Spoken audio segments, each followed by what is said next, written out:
2023 உலகக்கோப்பை, அதாவது ஒருநாள் உலகக்கோப்பையில பார்த்தீங்கன்னா, இந்தியாவுக்கு எதிரான போட்டியில கடைசி போட்டி, அதாவது இறுதிப் போட்டியில பார்த்தீங்கன்னா, ஆஸ்திரேலியா அணி வெற்றி பெற்றாங்க. அதுக்கப்புறம் பார்த்தீங்கன்னா, இதுவரைக்கும் பார்த்தீங்கன்னா, ஆஸ்திரேலியா அணி ஒவ்வொரு தொடர்லயும் பார்த்தீங்கன்னா, மரண அடி வாங்கிட்டு வராங்க. அதுவும் குறிப்பா பார்த்தீங்கன்னா, மிச்சல் மார்ஷ் 2023 ஒருநாள் உலகக்கோப்பையில இந்தியாவுக்கு எதிரான போட்டியை வெற்றி பெற்று, அந்த கோப்பைக்கு மேல கால் போட்டு வச்சிருந்தாரு. அந்த ஃபோட்டோ வந்து அந்த டைம்ல பார்த்தீங்கன்னா, வைரலா பகிரப்பட்டு வந்தது.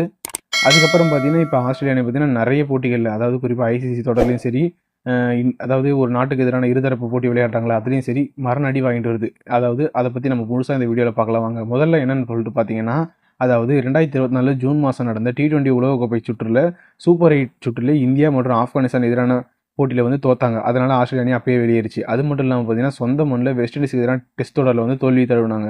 அது மட்டும் இல்லாம பார்த்தீங்கன்னா, 2025 சாம்பியன் டிராஃபில அரையிறுதியில இந்தியாவுக்கு எதிராக தோல்வி. 2025 WTC, அதாவது டெஸ்ட் சாம்பியன்ஷிப் ஃபைனல்ல பார்த்தீங்கன்னா, சவுத் ஆப்பிரிக்கா எதிராக தோல்வி. அப்புறம் தொடர்ந்து 3 ஓடிஐ சீரிஸ் பாகிஸ்தான், இலங்கை, தென்னாப்பிரிக்கா என 3 ஓடிஐ சீரிஸை வந்து தோத்தாங்க. அது மட்டும் இல்லாமல் இந்தியாவுக்கு எதிரான T20ல தோல்வி. அது மட்டும் இல்லாமல் பாகிஸ்தானுக்கு எதிரான T20 தொடரில் ஒயிட் வாஷ், அதாவது பாகிஸ்தான் அணி ஆஸ்திரேலியாவை ஒயிட் வாஷ் செஞ்சுருக்காங்க T20ல. அது மட்டுமா, T20 உலகக்கோப்பையில் 13 வருடத்துக்கு பிறகு ஸ்ரீலங்கா அணியிடம் தோல்வி. அது மட்டும் இல்லாமல் கடைசியாக 2026 தற்போது நடைபெற்று வந்த T20 உலகக்கோப்பையில் ஜிம்பாப்வே அணிகிட்ட தோல்வி அடைஞ்சு குரூப் சுற்றிலிருந்தே வெளியேறியிருக்காங்க நம்மளுடைய ஆஸ்திரேலியா அணி. இதை பற்றின கருத்து என்னன்னு சொல்லிட்டு நீங்கள் மறக்காமல் கமெண்ட் செக்ஷனில் கமெண்ட் பண்ணிட்டு போங்க. இந்த மாதிரி கிரிக்கெட் அப்படி தெரிஞ்சுக்க நம்ம சேனலை மறக்காமல் சப்ஸ்கிரைப் பண்ணிட்டு போங்க.